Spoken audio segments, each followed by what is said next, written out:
guys, Besa Gordon here. I know this is a bit different, but like I told you guys, Monday and Tuesday I will be live at Paramount Theatre with the rest of my Converge Media family. So check this out today. For once, I have more than one guest, all right? I actually have 4 guests. First guest that's going to be with me is Kidhe. I also have Marie from Friends of Waterfront. You guys already know I'm always down there. We also have George, who happens to be a STG board member. And we have my good sis T-Dub, who happens to be an additional queen of Converge, just like myself. We're talking about all that and more. And you guys already know I got to get some inspirations from my brown girls like me right here on the Rewind with Besa as we're live at the Paramount.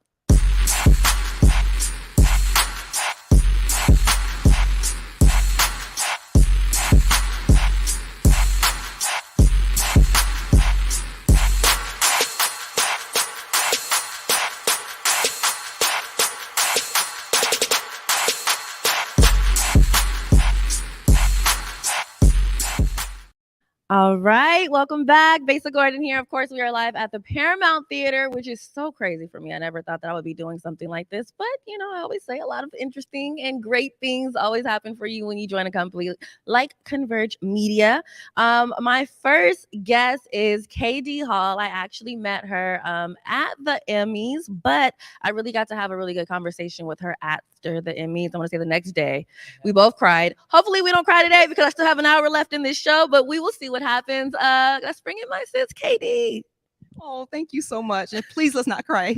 No, look, yes. I told Deontay, who's going to be on the show tomorrow, I was like, I'm putting you last because you're not going to make me cry at the beginning of my show, okay?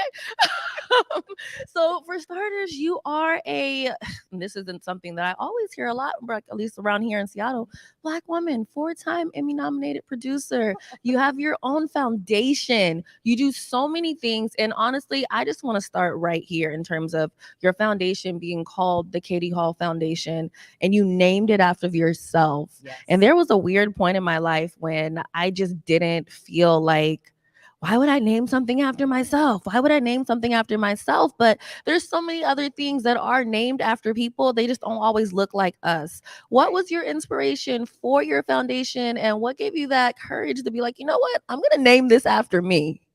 Thank you so much. And you know what? I didn't even really think about it much. And I do get that a lot. People always say, hey, do you like that's like a self-fulfilling prophecy? In some ways it is. Yeah. And what's the issue with that? My daughter name is Takiyah Hall Jr. And I hope that she has a daughter, and I hope that she names her Takiyah Hall III as well. And I hope it continues. The Kidhe Hall Foundation is not about me, but that was a rebirth for me as well. And I'm sure the more we get to know each other, and I love Converge. Thank you so much for this opportunity. I'm sure I'll be able to share more of my story. But for me, the foundation helped me as an adult be able to give back the debt that I felt like I had to fulfill to society. And so I felt like, why not call it the Kidhe Hall Foundation? Because eventually I want to be in a position where we can give out serious funding to women and girls to be able to go after their goals.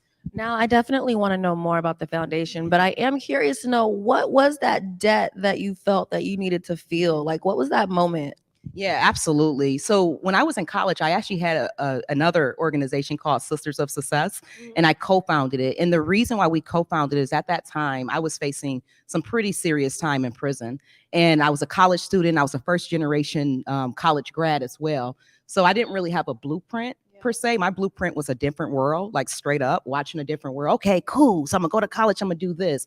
I had all the social stuff down. I had all of the, I was a decent student, but I knew that I had to be able to break certain generational, curses in some ways. And the way I was going to do that was via education. Wow. And that was my vehicle. And at the end of me about to graduate from college, that's when I was facing prison time. And at that point, I really didn't know what my next steps were. But I had a few good people that stayed by me throughout that whole duration of that time. And I remember telling my counselor in particular, I love counselors, by the way, so hey, nothing wrong with it. Okay. I keep a counselor on deck normally. Yes. I'm working with Ashley now to try to get a new one. Come on. But I told my counselor then, I said, regardless, because at that point they weren't sure what that prison time for me was going to look like.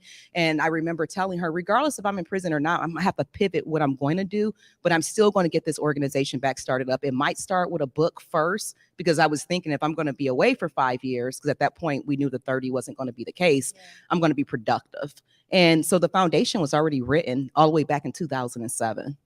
You know, it's interesting that you say you were able to create all of that after coming out of prison. And I know a lot of people go in and out of that prison pipeline. Yeah. And do you feel that you were able to pick that up because it was something that you wanted to do rather than people trying to force you to do it to kind of like change who you were to where you wouldn't go back? Yeah, and I never been in prison. I was facing 30 years in prison. Gotcha.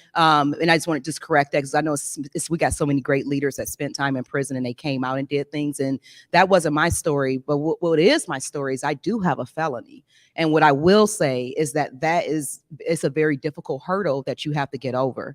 And so I was always honest, and I never, I told employers, hey, this is what it is. Some people slam the door in my face, even with contracts of being a business owner. But I had to find my place of being authentic. And I felt like for me, that was being able to ensure that people within the education system, at least, that they were going to get their opportunities. I have many family members that spent serious time in prison.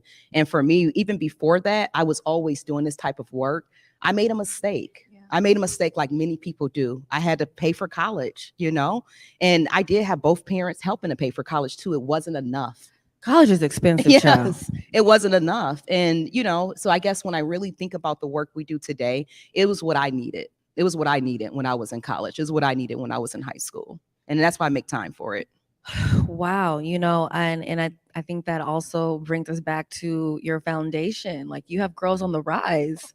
That literally, I want to say sign up starts this Thursday, right? Yes, it does. Can you tell us a little bit about Girls on the Rise? What came about it? Like how that really started? Like that's something where I always tell people growing up, I went to Boys and Girls Club. I built my first computer when I was in 5th grade. Like my aunt, she taught me Photoshop when I was in 4th grade. So it's like a lot of the things that I know how to do now in my 30s are things that I probably wouldn't have known or at least been as interested in if I didn't learn when I was like 7 and all the way up to about 13 years old. So what made you start that? And, when people join, what comes out of it? I thank you so much. I love Girls on the Rise. that makes me jump out of the bed in the morning. Not only do I have 2 daughters, but truly, I thought both of my daughters were boys. I knew I was going to be a boy mom. I had no idea.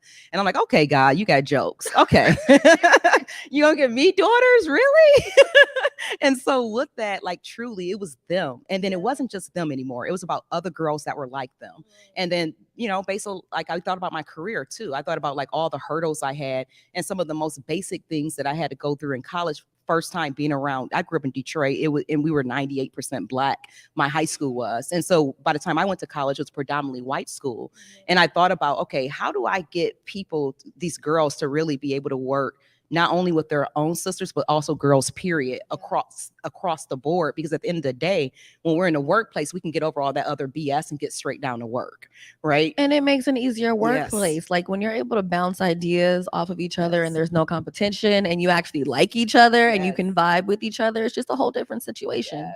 Yes, absolutely. And that's pretty much the reason why we started Girls on the Rise. And we purposely kept it open to being statewide, and we kept it open to all girls being able to join it because we want to make sure that we're able to break down some of those basic barriers so that when we're in a workplace, we can be able to actually get our work done. Now, what are some of the jobs that you like help them get? Because I see that there's like paid position, there's like leadership. Like what comes with some of that? Everything's paid. Because when I think back to when I was in college, I don't know what it was like for you. I dropped out. It's expensive. I'm not even gonna hold y'all. It's expensive, right? Right? It's very expensive. But my internships weren't paid. They weren't paid, right? And we were putting in like 30, 35 hours a week and they weren't paid. So we pay everybody. We don't ask anybody for anything. We do have volunteers that come in too, which are very much needed. But for our actual girls, we pay them.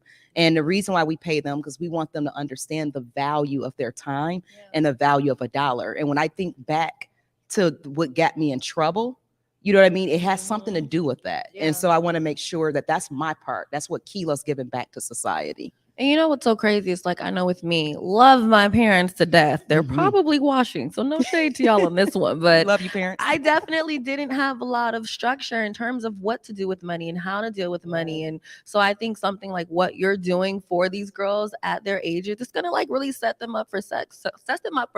So that way they can also break those generational curses. Because I already know somebody back in the day jacked up the money, and I'm over here paying for it now, trying to figure it out to this day. Real quick. quick, I really want to ask you, and this is something that I'm always wondering about. What do you say when it comes to finding who KD is, embracing your power, especially as a Black woman that has to take up space in a room? Yeah. How did you figure that out? And what advice do you have to that next little girl that just is like, you know what? I just don't know what to do. I'm gonna just stand in the corner. No, I feel that straight up. And keep in mind, I have 3 older sisters. So I'm 4th generation. Wow. So I had 3 strong Black women in front of me, and they could fight too, like in every area. So some of the things that I learned is like, you got to be who you are, and you got to bring your special juice to the table. And the things that I got made fun of when I was younger are the things I make money off of today. And so I know that's right. Yeah. It's real. You know, those little things about yourself that are kind of quirky or different. You know, find ways of monetizing that and be okay with that. And there's nothing wrong with us monetizing our gifts and our talents. And we gotta all find that 10 to 15 or 20 or 25% that we give away. And for me, I give that away in the foundation. I that's where I give my time for free. But we got to monetize our gifts. We really do, because it is important to leave generational wealth.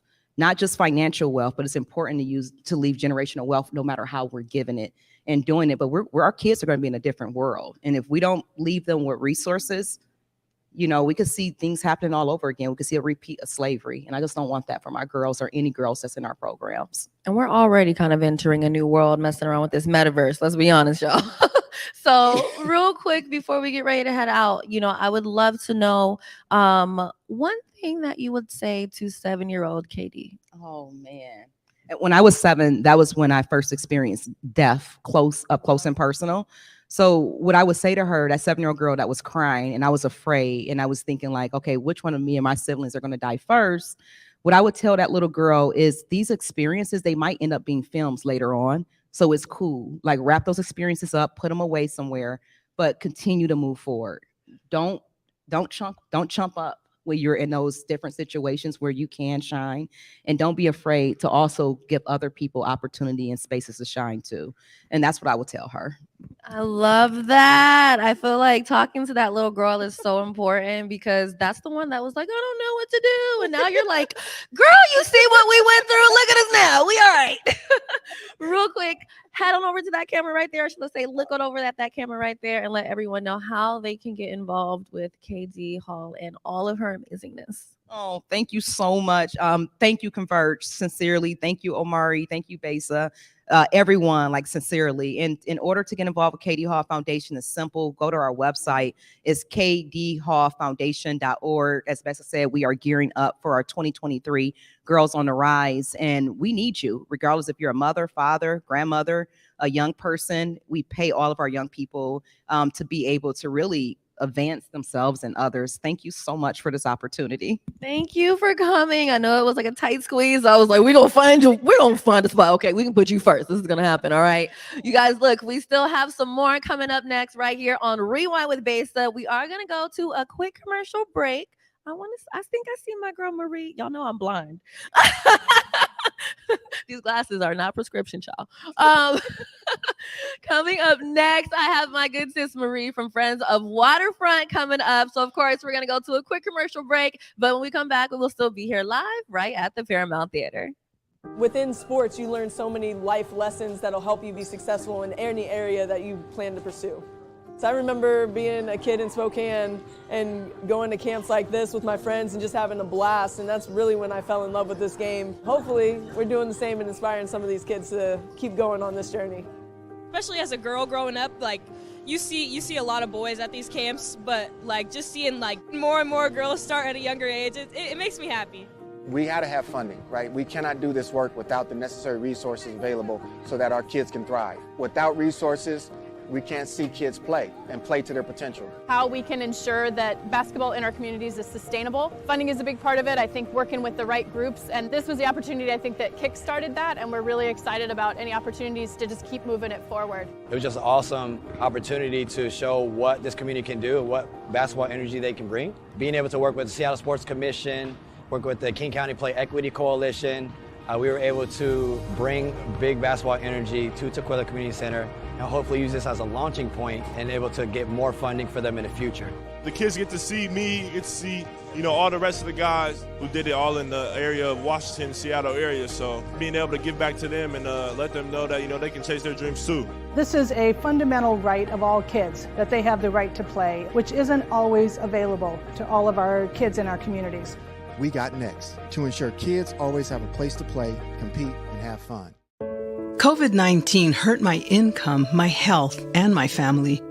We were about to lose our home when we heard we might be eligible for homeowner assistance funds from the government. We called 1-877-894-HOME, and a housing counselor stepped in, talked to our lender, and saved our home. Federal funding details at washingtonhaf.org. That's washingtonhaf.org.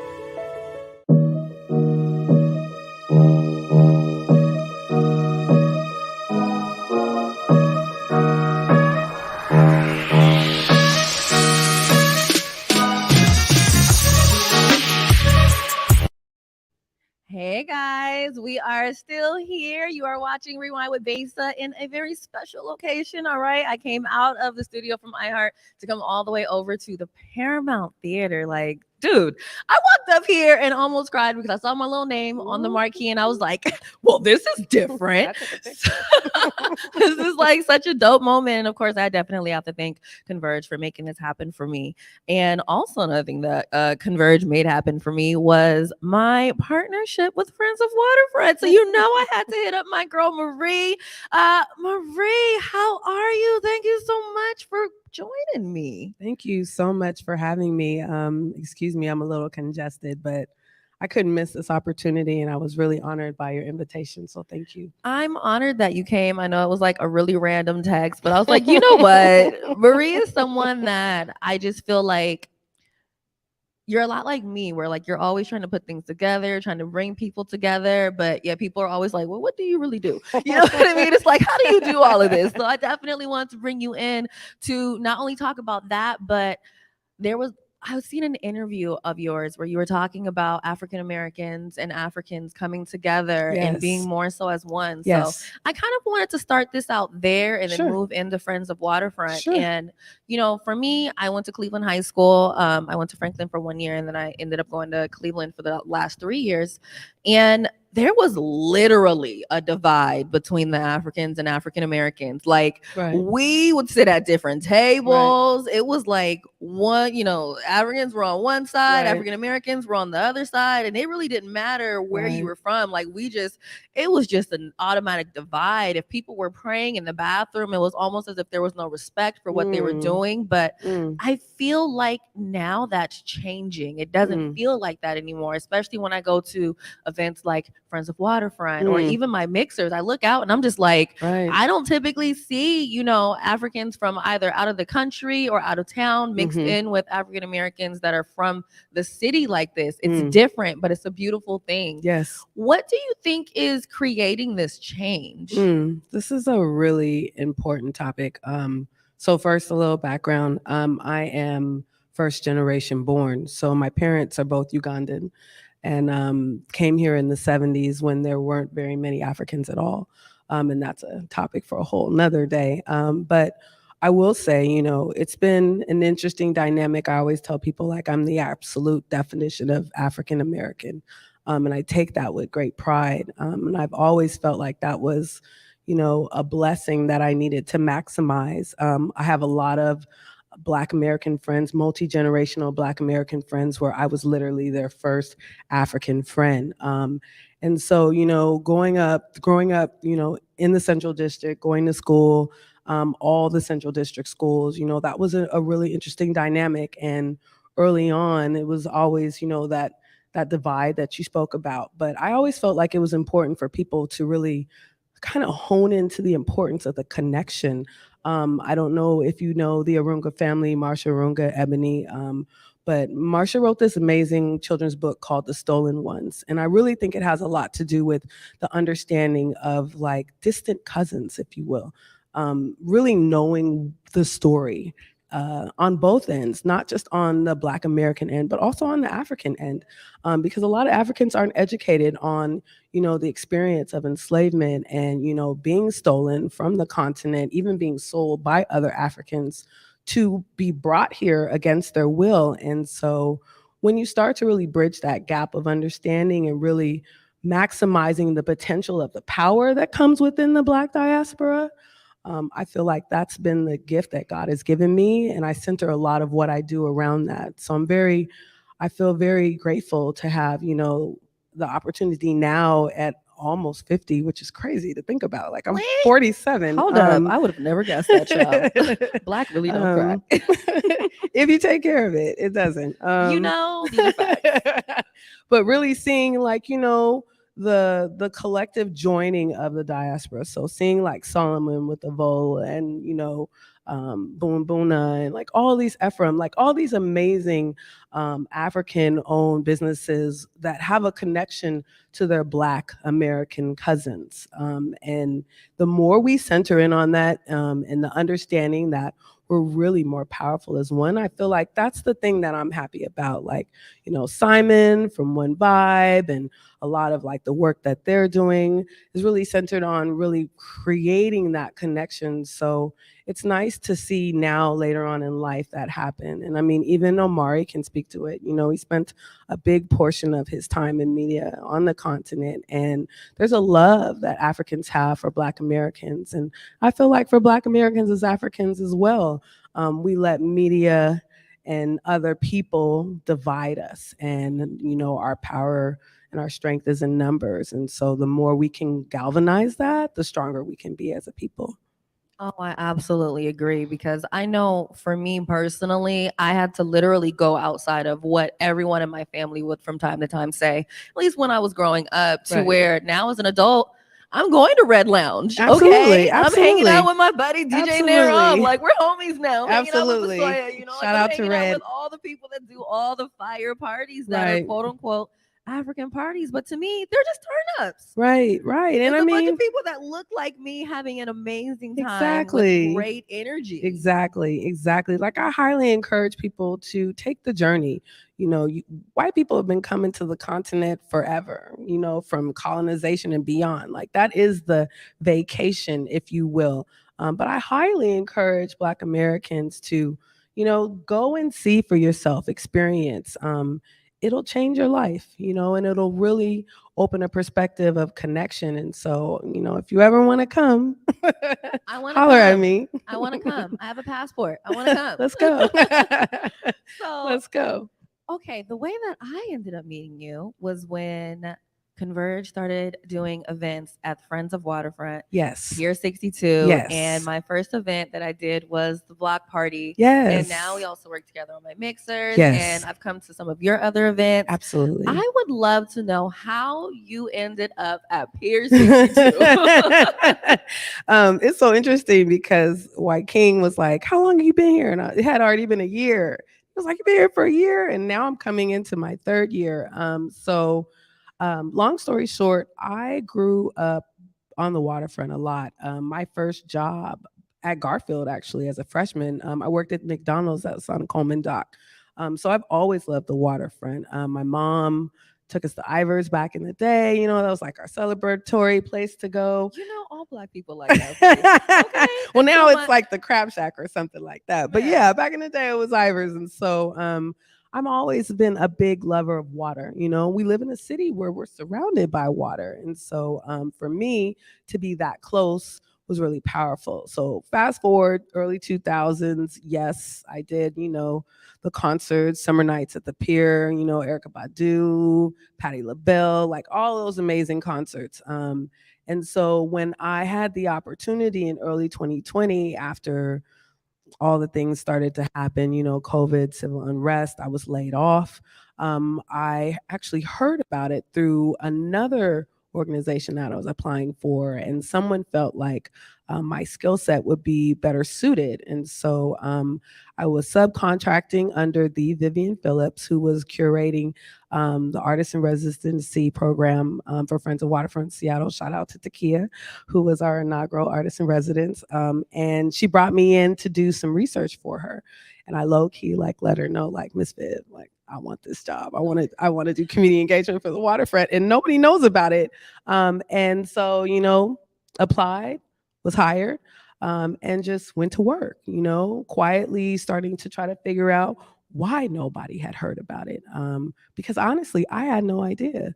And I felt like as someone out in community, if I don't know, there must be a lot of people who don't know this is happening. And so that's been my mission, my team's mission, my colleagues' mission, in particular for the last 2.5 years. It's been a great privilege to serve as senior community engagement manager, really just trying to figure out the best ways to make people aware, there's this 20-acre waterfront park being built adjacent to all of my favorite places, CID, Cap Hill, Central District, Belltown.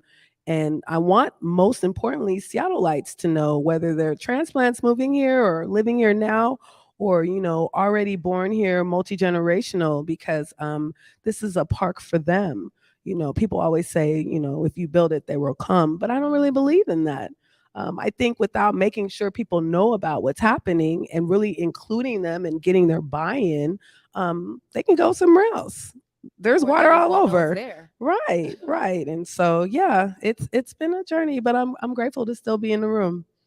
So one event that we recently did that I truly loved was Pure Sounds. Yay. And I enjoyed it because in that moment, I was able to really appreciate the different kinds of music that we have here in Seattle. Yes. And in particular, the PNW. And I was really just, man, we don't have one sound. No, not at all. Not that I want us to, but it took that moment to hear all those different acts. And then also for Shayna Shepherd to close it out, for me to be like, dang, a lot of our artists really do have 4 or 5 different genres. Yes. Rather than being like, oh, I have to be R&B, Right. I have to be hip hop. It's like, I can be whatever my vocals allow me to be. Exactly.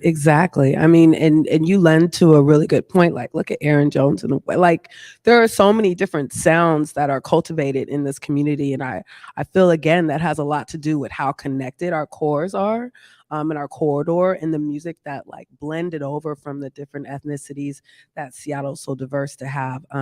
Shout out to Kelly also at Friends for curating Pure Sounds. We've been able, fortunate to work with everyone from Devon Lewis and Earshot Jazz for Pure Sounds to the Black Tones, that Fly Moon Royalty, Reconnect. That was lovely. And, even Black Constellation, Larry and, all of them guys, Ish and everyone. And so Seattle's awesome. Our music is just as diverse as our communities. And I don't feel as if, we get the shine we deserve, especially people of color making music, especially Black people making music here. A lot of them have had to leave to get what they deserve in regards to cred. But yeah, I hope that people keep plugging in. If you know any great artists you think should be displayed for Pure Sounds, please let us know.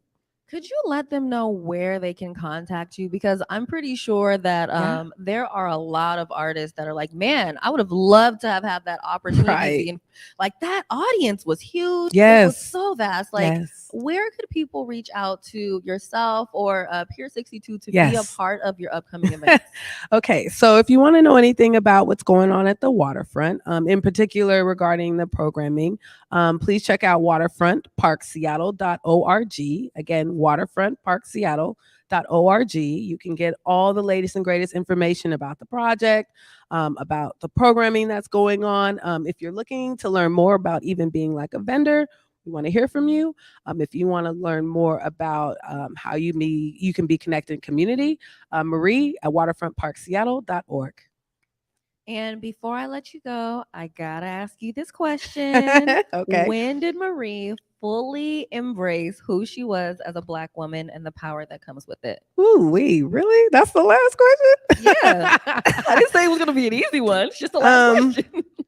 It's an evolution every day, right? Every day I am embracing the new things that God is showing me. Every day I'm taking a moment to really think about, what it is that I am now, and where it is that I want to go. I'm very fortunate to have some amazing mentors in my life, and a really solid Leo mom, Leo African mom, who don't play no games. But I'm fortunate. I'm inspired by, young Black women like you and, like the beautiful folks in the audience. And I feel like as I get older, I really just center on like, I'm gonna show up who I am as I am. You're gonna accept it or you're not.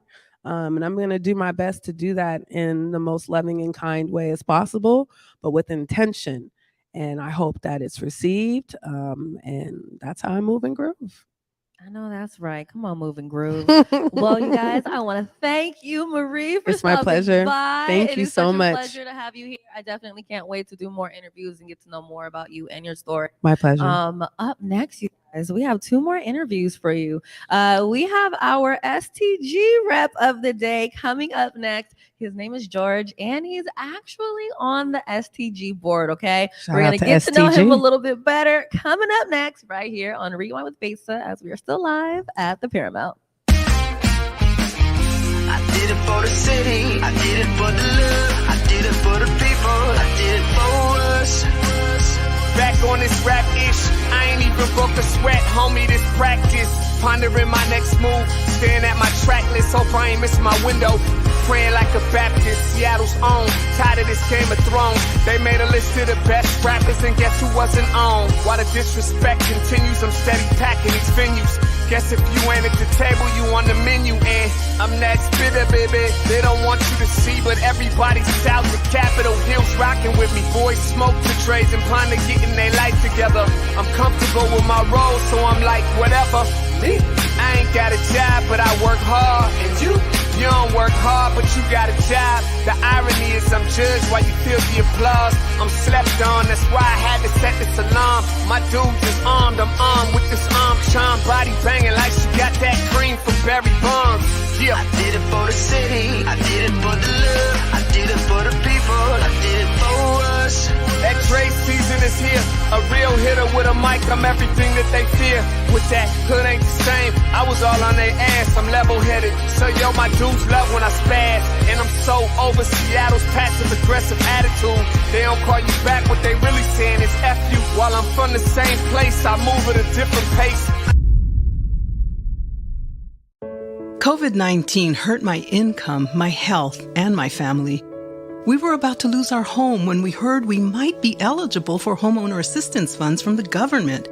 We called 1-877-894-HOME, and a housing counselor stepped in, talked to our lender, and saved our home. Federal funding details at washingtonhaf.org. That's washingtonhaf.org.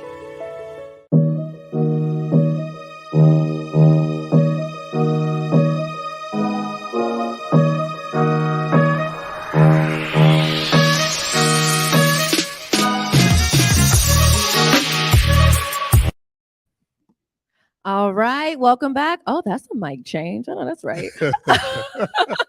Besa Gordon here. You're still watching Rewind with Besa. We are still live at the Paramount. And yes, I did say live, y'all. Y'all know I don't do live, but I'm kind of enjoying this. All right. After my jitters were gone, it's okay.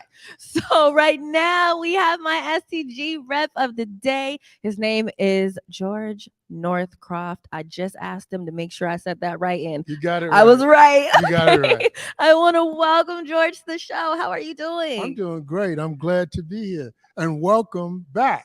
Thank you. To the Paramount Theatre. We're so excited that Converge is here. And I want to give a shout out to Shamari when we had him here the first time doing the chop and everything else. Keep on speaking peace, truth to power, and making sure African Americans have a seat at the table. Thank you. I know that's right. Because sometimes we have to give each other that seat at the table. Absolutely. Sometimes we have to build the table for each other if we already have the tools to do it. You know what I mean? Because not saying that it isn't always given to us, but it isn't always handed to us as easy. Speaking of that, you are a board member here at STG. Yes. For someone like myself that isn't 1000% sure what that means, what does that mean? Well, the board of directors, we have the financial responsibility to make sure that the Seattle Theater is financially sound. For those of you who don't know it, the Paramount Theater was in disrepair many, many years ago. An ex-executive by the name of Ida Cole invested money that she made from Microsoft to bring Paramount to the position that it is today. And with that, she coined the phrase, the People's Theater. And so our responsibility as a board member is to continue that legacy, to keep the theater alive and prosperous, but also to make sure it is truly the People's Theater. And when we say the People's Theater, here everyone is welcome and everyone is represented. And that's why we're so excited to have Converge here. We also work with the leadership team to support their efforts to move the agenda forward and also to keep us financially sound. And then be forward thinking so that we're ahead of the game when new things happen in the performance and arts arena. I love that. So, since we're saying that this is the People's Theater, Mhm. because it is, I was here for Issa Rae. I was Mhm. also here for Giveon and a couple other concerts. Right. And those were a couple moments where I've seen the most Black people of just all shades Right, here at one right. time. And I come here for like all of the the plays, the musicals, and usually I'm like a little sprinkle with pepper up in here. Right. What more do we have coming up for people of color to feel, and I don't even want to say feel comfortable. I think more so the question is, what events are coming up for us to be like, yeah, I feel like I belong there? Because I know with something like Hairspray, a lot of people were like, oh, I don't belong there, but I went and I enjoyed it. Mhm. Well, pretty soon Dance Theater of Harlem is one of them. These are facts. But the thing I really want to emphasize is the things that we do within the education and community engagement. And it's a lot of events that people don't know about. We have an event called More Music at the More. And that's when we reach out to youth. Because to me, the future is the youth. And they are instructed by world-renowned musicians who come in, team up with them, and then they have a performance at the Moore Theater. We also sponsor Illy Camp. We also sponsor Illy Camp. We're in our 9th year with Illy Camp. There's only 10 of those events, 10 such Illy Camps throughout the United States. The purpose of that is to attract 11 to 14-year-olds, get them accustomed with the arts, have them do life affirmations. This all started through Alvin Ailey Camp and the Ailey Dance Theater. They come here every year, but those 11 to 14-year-olds go through a 6-week training program during the summer, and it's free. And we can have up to 90 such students. What they do is they learn all the arts. They learn dancing. They learn graphic arts. They learn how to play drums. But we also are connected with the high schools that they go to, because what we're teaching them is life skills. So they have career counselors there with them.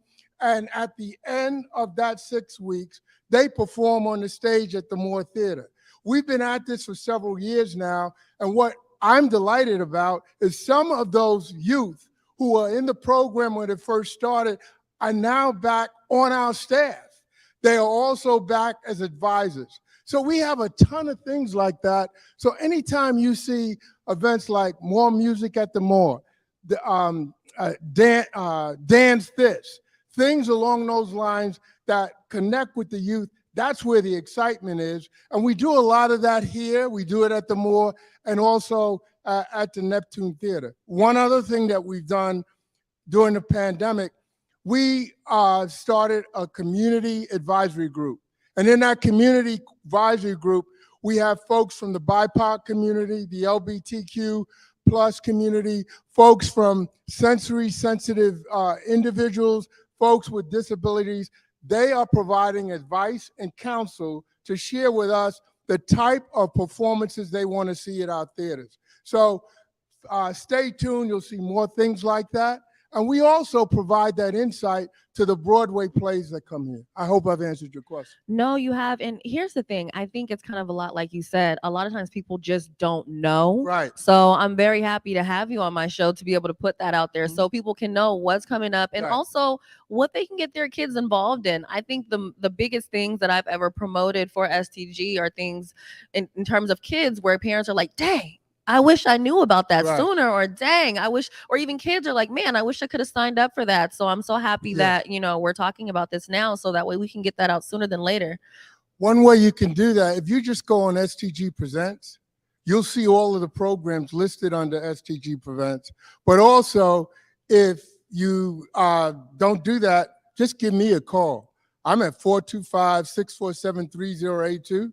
That's George Northcroft at 425-647-3082. That is my cell phone number. And my email address is gnorthcloud@msn.com. That's gnorthcloud@msn.com. And you can, if you just want to talk in the middle of the night because you're not feeling good, give me a call. I'm crazy, but I'm crazy for the Black community to give outreach. Because too many times individuals get into various situations. You know, I happen to have been just elected as vice president. I want you to have access to me so I can represent you, so we can bring things that are important to the Black community. But it's not just the Black community, it's all communities. Come on. Look, if you guys missed the number, rewind it. It's there, okay? 425-647-3082. There's no excuse. And if my wife answers and you're a young lady, don't worry about it. She knows I give out my number. She's as committed as I am. I love it. Okay. And her name is Gloria. Hey, Gloria. How you doing?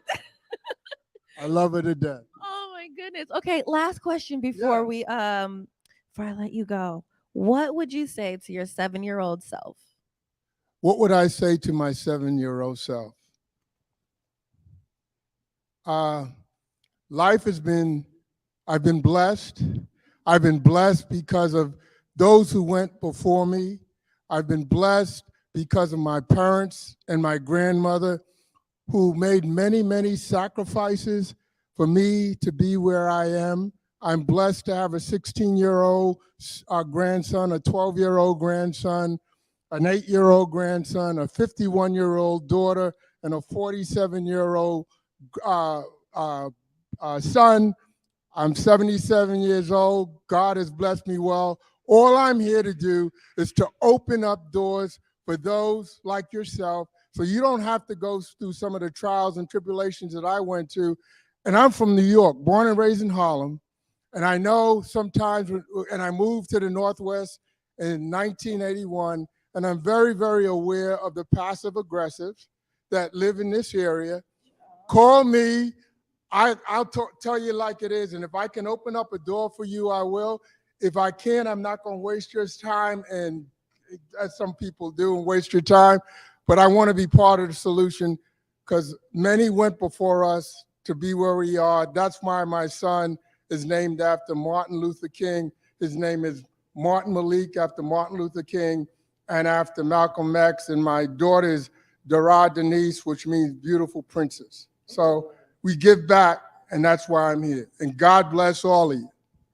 And Omari, thank you so much. And Besa, thank you for having me. Thank you. Oh my goodness. And thank you for helping to be a part of the solution, you guys. Look, we are going to let George go. And if he stays, I'm definitely going to ask him some more questions after this. But up next, I got Queen of Converge herself, our art queen, Takiyah T-Dub Ward is in the building. You guys already know we got to talk art and so much more right here coming up next on Rewind with Besa as we are still live at the Paramount. In the depths of Belize, the travelers come across the waters, harvesting with their hands, learning of resilience rooted deep in the lands, culture thriving like a fire ablaze, sizzling with a pop and a chop, sharing its ways. knowledge simmers and grinds into the hearts and minds, cutting away from the surface stories and colonial lies, boiling it down, breaking its shell as the truth pours out and gets plated collectively with love, spooned into bowls, feeding the soul. Garifuna, alive and strong at Palmetto Grove. COVID-19 hurt my income, my health, and my family. We were about to lose our home when we heard we might be eligible for homeowner assistance funds from the government. We called 1-877-894-HOME, and a housing counselor stepped in, talked to our lender, and saved our home. Federal funding details at washingtonhalf.org. That's washingtonhaf.org.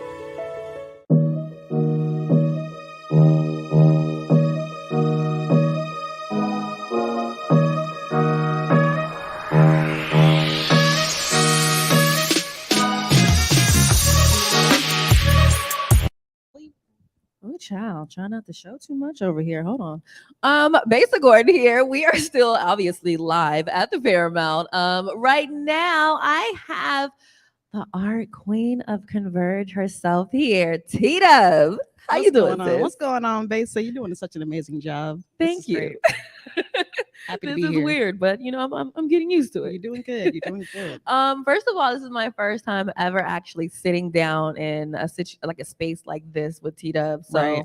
definitely have some questions. Oh yeah. And one of them is, you know, being an artist, creating so many murals, like, you know, Black Lives Matter. You know, I seen your mural over at the State Hotel. Yeah. You've done so many dope pieces of art. What could possibly be something that you want to do next? I think where? Oh, for a piece? Ooh, I mean, the bigger the better for me. I always like to think about the landscape and the setting that my art exists in and trying to impact it in the biggest way that I can. Obviously, the Black Lives Matter mural was a huge impact on Capitol Hill, which is why it's a landmark and still there to this day. You know, being able to say something with your chest and say it big and say it loud, I think is the most important thing for me. So the bigger the canvas, the better. Speaking of the Black Lives Matter mural, for those that don't know, what was your part in creating that masterpiece? Yeah, so I actually curated the artists that are responsible for the art within the individual letters. Myself and my homeboy Joey Nix came up with the idea, you know, after the George Floyd murder and all the protests and the chop chows that was happening on Capitol Hill. We saw an opportunity to make a statement and we just went out and did it. I love it. And, you know, sometimes I think that we, and at least I know, I don't even have to speak for anybody else. I overthink things too much. Yeah, me and too. So, Me too. I totally feel you when you're like, look, we seen it, it needed to be done, and we just did it. Yes. You know, and now it's not going anywhere. If Right. anything, you might touch it up from time to time. Mhm. But that is like literally a landmark that's been seen all around the world. Yeah. I'm curious to know what sparked that interest in creating art. I have been a creative pretty much my entire life. I can recall being a kid, my mom used to always talk about how I would walk. When I first started walking, I walked on my tippy toes. And so she put me in dance classes at a very young age. So ballet and tap were like my first loves when it came to art and creativity. I was always drawing and painting as a child. I remember the first easel that I owned, and I would just, you know, be throwing paint on the wall, not really doing much, but I was always creating something in some way, shape, or form.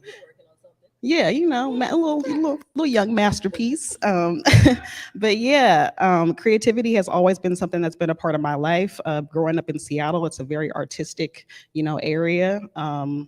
The environment, the setting, the nature, everything to me sort of informs creativity. And I think that's what, you know, I was put on this earth to do, is to be a creative. I call myself an artist every once in a while, but I think creativity is a much more, you know, broader scope and a much more accurate depiction of what I'm trying to do and what I'm trying to accomplish. It's not just about painting. It's not just about curation. It's about everything. It's about creativity, period. Now, speaking of creativity, when you and I mean, obviously we met a little bit before we went to Belize, but we actually met in Belize. I think I really Yes. met everybody, honestly, in Belize. Yeah, Like, that it's was one huge. thing to like see people in and out of the studio, but we were together for 9 days, okay? Yeah. We became a lot closer In a being foreign down there. country. Yeah, it was a big deal. And it was my first time out of the country, so you guys know that was a moment for me. Yeah. One of the things that you did down there was start your show, Art of the Matter. Yes. And you ended up doing a clip, and I had the amazing opportunity of kind of being a part of it and, you know, trying the different drinks and seeing the art and learning Yeah. about different cultures. I want to play that clip. It's about 1 minute. Do we have that clip, y'all? All right, we're going to play that clip real quick, and then we're going to come back and talk about it. I'm a Garifuna. Yeah.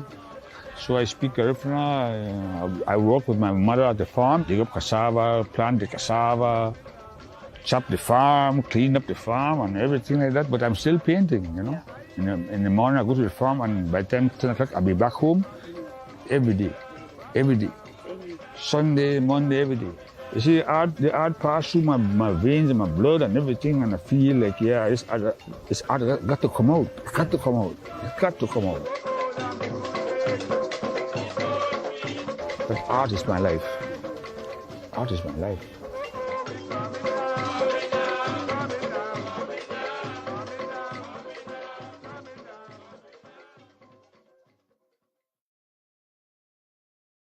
What anyone says, the first thing I thought about was drinking. What did they give us? Was it rum? It was wine. It was that wine was nice. We left floating. Oh yeah, they got the job done. But tell me about that day, creating that. I don't know, was that your first episode? So that was a clip from the episode 4 with Mr. Pen Cayetano. He is the artist when it comes to Belize and when it comes to art. I'm super honored to have the opportunity to sit down and talk to him at his studio, you know, down there in Dangriga. But yeah, so that was the 4th episode that we actually filmed. We did 2 episodes in Belize. The first one was with Kevin Morales, who was an incredible artist out of Bella Vista.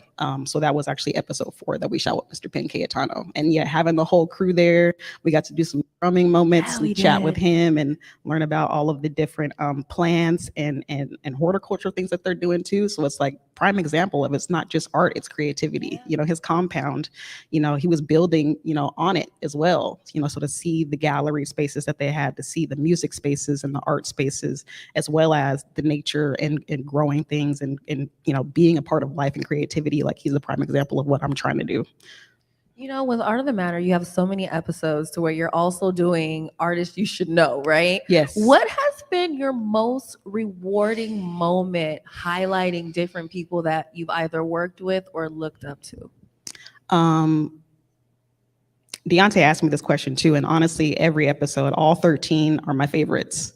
I think some of the most important ones, just to answer your question, probably the one that I did on my best friend, Brianna.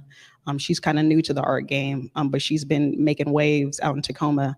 So I wanted to make sure that I was able to honor her and just kind of, you know, uplift the work that she's been doing and show her like, yeah, you're doing it. And she be shocked sometimes at some of the stuff that she makes. And it's like, no, you're really doing the art thing for real. And I'm super proud of her. And of course, that finale with my mom, you know, was definitely very important to me because, you know, I wanted to, in talking to her and highlighting her, I wanted to highlight the fact that we all have creativity in us. You know, she works 9 to 5, you know, she does executive assisting and things of that nature, big contracts for a city and, you know, government, things like that. But she's also a creative, you know, and I think the whole point of me doing the show and doing the work that I do and being, you know, out in the world in the way that I am is to show people that you have creativity no matter where you are, you know, and to make sure that you're tapping into that and understanding that that is a part of you. So, you know, we can be better as a people. Shout out Mama T-Dub in the audience. Yeah. Hey, Mom. Real quick, so when you're doing murals, I'm curious to know, what advice do you have to that upcoming artist that just got offered her first mural and it's like, girl, do not take these pennies? Yeah. Like, how should she calculate that so she's not screwed over? That is a great question because it is a big part of doing public art and doing art on commission, is being able to set your price and live your life. You know, you have to think about, you know, your expenses to live. You know, you can't pay rent with exposure. You can't pay rent with, you know, people's ideas Or free clothes. or merch and things like that. So you have to be able to you have to be financially compensated for the actual work that you're doing. And my mom, again, prime example, she always taught us about intellectual property and that your ideas are yours and they are valuable to somebody, and somebody will set a price if you don't. You know, so make sure that the one that you're setting is the highest.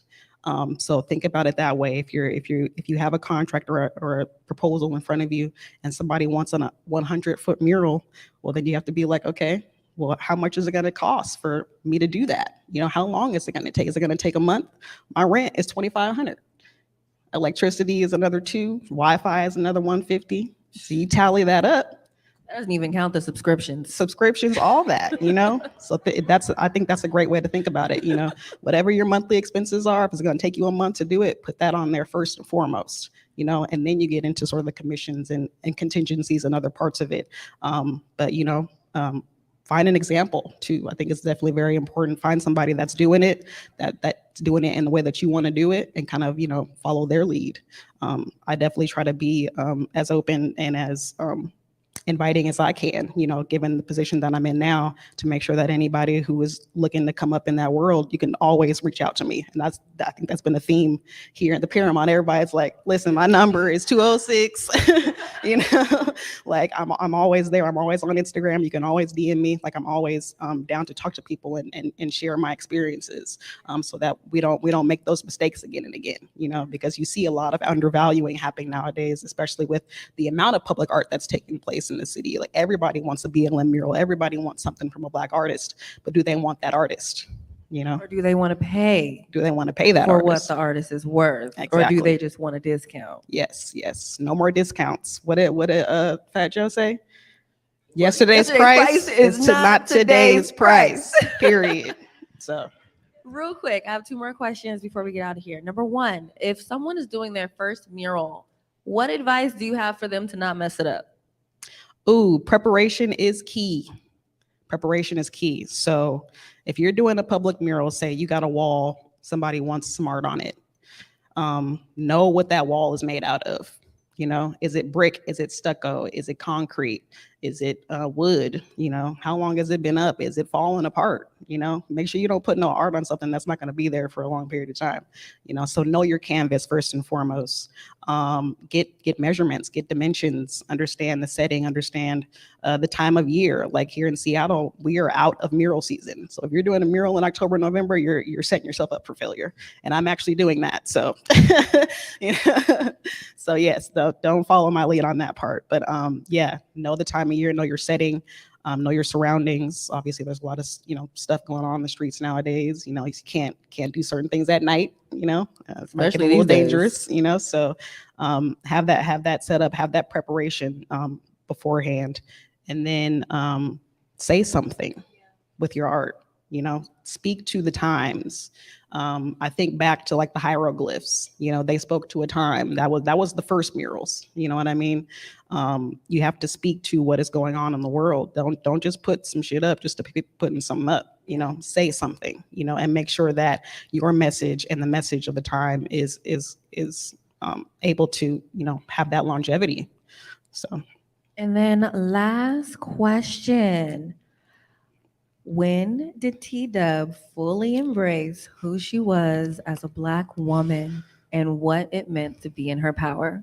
That's a great question. When did T-Dub? I think I have to go with kind of what Marie said. It's an ongoing process. I think about myself now. I'm 35 years old. I've gotten to a place where I can pretty much live off of my art, which is a testament in itself. And shout out to my family and my partner for making sure that, you know, we keep that dream alive. I do think it's an ongoing process. I've been through a lot of different trials and tribulations and iterations of myself. Getting to your 30s is definitely great because then you kind of understand more about how you've existed in the world and who you want to be in the world. And I think the pandemic played a huge part in that too, because I got sick at the beginning of 2020 and I had a lot of time to myself to go inward and be like, okay, look at your life. Where have you been? Where are you now? And where do you want to go? So I think the past couple years have definitely been a rocket ship of that process. But taking it day by day, taking it all in stride, and making sure you're taking care of yourself. First and foremost, like you can't give if you're not receiving. So I try to make sure that health is wealth, and taking care of yourself is definitely the biggest part of it. So now I know we're just about out of time, but you have a sneaker dry cleaners that is going to open very soon. Yes. And you're doing like a preview of it Yes. at this Fresh Kick Sneaker Ball. Fresh Kicks Market, yes. Look into that camera. Let everybody know what that is and where they can grab some tickets. Absolutely. So T-Dub is bringing Seattle its very first dry cleaner for sneakers. This space is called the Resole 206. We will be located on 23rd and Union at the Midtown Square, opening beginning of 2023. And you will get your first premiere of the business and what we're all about at Fresh Kicks Market, which is next month, November 20th. Within Soto. So shouts out to Fresh Kicks Market, shout out to Jazz, Black Sunflower Clothes, shouts out to Humble J, myself. We're bringing this thing to the city. It's going to be amazing, and the Resole 206 will be in the building, so definitely check it out. All right. Well, shoot, let everybody know where they can keep up with you on social media. And if they want to hire you to have some art getting done, probably indoors because it's a little rainy right about now. Yes. Yes. You can always find me on Instagram at TDub Customs. You can hit my website, the Resole 206, for all sneaker related content and things of that nature. We are also on Instagram at the Resole 206. You can find the Vivid Matter Collective, who is responsible for the BLM mural. We do a lot of collective work, public art in the city at vividmattercollective.com. Yeah, I'll be everywhere. Converge Media, always, we outside. Period. Even though it's raining finally. Even though it's raining. Look, I think we have time for one more commercial break and then to end the show. Yes, no, maybe so. All right, we're going to go to one more commercial break. Then I'm going to wrap up the show. And stay locked to Rewind with Besa at the Paramount.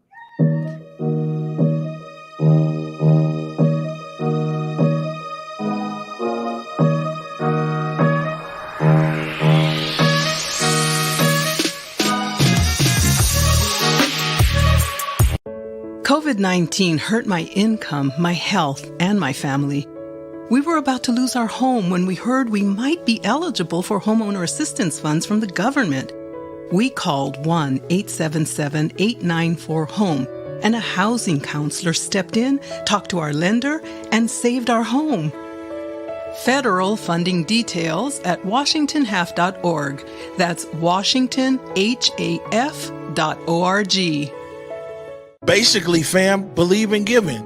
Like, we have to be willing to give more, and people seem to always think giving means money, but nah, bro. It's like you can give time, you can give understanding, you can give access, you can give a listening ear and an open heart. You can give and share your God-given gifts and talents, but you just got to give.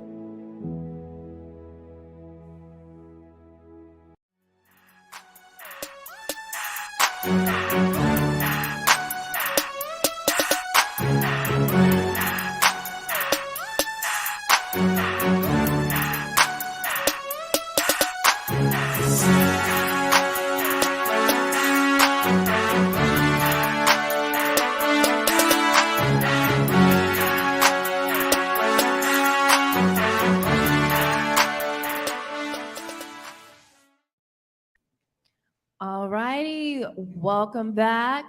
Besa Gordon here. We are wrapping up here at the Paramount Theatre.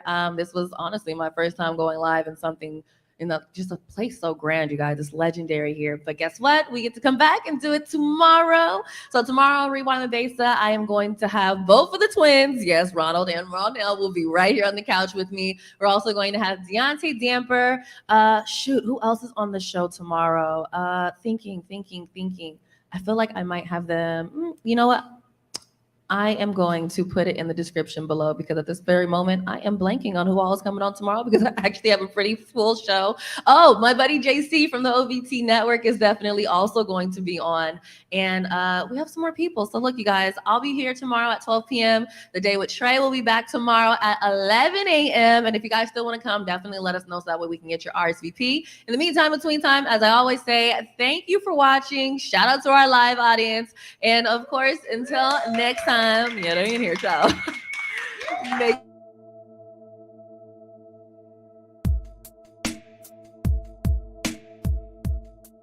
Converge Media produces culturally relevant content for Black and urban audiences. Our coverage is raw, transparent, and objective, praised by community leaders, government officials, and residents. Support Converge Media today via Venmo, Cash App, or PayPal at Converge Media.